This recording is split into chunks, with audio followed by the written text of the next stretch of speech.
भारत के ग्रामीण इलाकों में कई किस्से कहानियां प्रचलित होती है जिनमें कई बार बहुत अजीब से कैरेक्टर होते हैं जिनमें हिम मानव आदि मानव या फिर विशालकाय कोई अन्य जानवर इत्यादि पाए जाते हैं। वर्तमान में ऐसे ही एक विशालकाय हिम मानव की चर्चा हिमालय के क्षेत्रों में पाए जाने को लेकर हो रही। इसे शेरपाओं की लोकल भाषा में येती कहा जाता है। भारतीय सेना ने अपने ट्वीट हैंडल पर इस संबंध में कुछ तस्वीरें भी जारी की।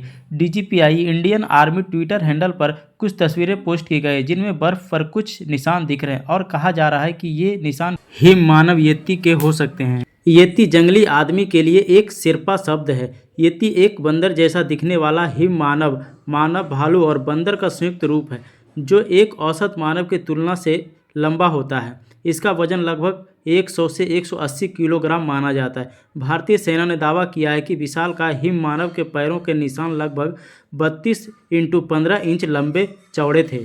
पहली बार एक भारतीय सैन्य माउंटेनियरिंग एक्सपेडिशन टीम ने 9 अप्रैल 2019 को मकालू बेस कैंप के करीब 32 × 15 इंच वाले हिम मानव येती के रहस्यमय पैरों के निशान क्लिक किए। इस रहस्यमय हिम मानव को पूर्व में मकालू बरू नेशनल पार्क में देखा गया। उल्लेखनीय है कि माउंट मकालू दुनिया का 5वां सबसे ऊंचा पर्वत है। यह चीन और नेपाल के बीच की सीमा पर स्थित है और माउंट एवरेस्ट से लगभग 12 मील दक्षिण में है। देश के रक्षा मंत्रालय के एक प्रवक्ता ने कहा कि सेना के पर्वतारोहण अभियान दल द्वारा ली गई तस्वीरों को सत्यापन के लिए वैज्ञानिक समुदाय को भेज दिया गया है। निष्कर्ष में हम येती के अस्तित्व को पूरी तरह से नकार या स्वीकार नहीं सकते, लेकिन तार्किक रूप से सोचने पर ऐसा लगता है कि मनुष्य के लिए हिमालय क्षेत्र की सबसे कठिन परिस्थितियों में जीवित रहना लगभग असंभव है, क्योंकि वे उस क्षेत्र में भोजन आसानी से प्राप्त नहीं कर सकेंगे और यदि वे कुछ समय के लिए भोजन जुटा भी लेते हैं तो उन्हें जल्दी जल्दी भोजन की तलाश में बाहर निकलना पड़ेगा, जिसके कारण वे बहुत जल्दी लोगों की नज़र में आ जाएंगे। जबकि सच यह है कि हिम मानव देखे जाने के उदाहरण बहुत सालों बाद कभी कभी आते हैं।